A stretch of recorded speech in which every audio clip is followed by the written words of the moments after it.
I've avoided characters like this because even if you're playing a bad guy, sometimes a little insight into like a touch of humanity or whatever gives people in the audience a moment for a laugh and relieves a bit of tension, and the story goes on. You cannot do that with this guy.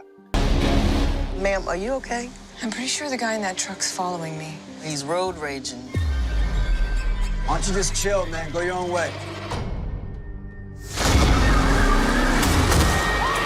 One of the things that concerned me when I first read the script was that I don't think you can do a character like this and then try to justify his actions, So I talked about it with Derek Bort, the director, and I said, look, I just don't think at any point in time we should stop and try to expositionally explain where this guy's at, because this is an individual decision. This is a decision for him that he's going to take what you or I or everybody else would see as the normal travails of life, the normal ups and downs, the peaks and valleys, as they say, and he's decided to respond in this way.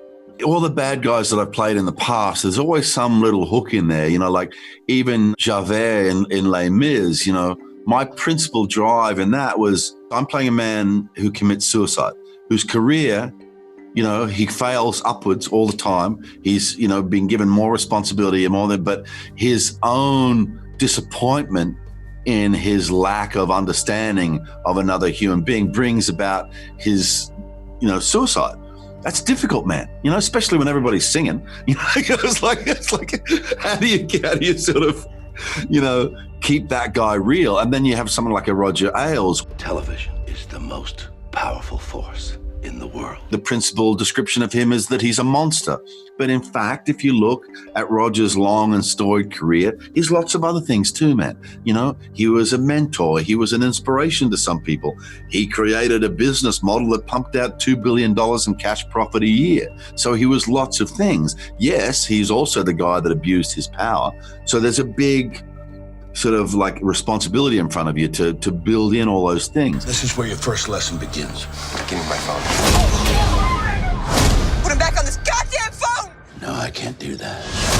If you give a little bit of a laugh, it's a disservice to what you're trying to do, and it's a disservice to the audience. He has got to be so lacking in humanity, so devoid of any charm, humor, or any ability to actually really connect. Even in the most normal of scenes, you might be on the phone, but you have to then, drain the guy of any emotional connection to what he's doing. There are people in our society that make decisions like this, that feel everything is drained from their life, and we see it all the time. It's something that we've got to talk about, man. It's a serious problem that we have. We've got lots of serious problems. We're surrounded by them at the moment, but it's, to me, these conversations have got to be ongoing. And one of the ways that we do that is through the art that we create.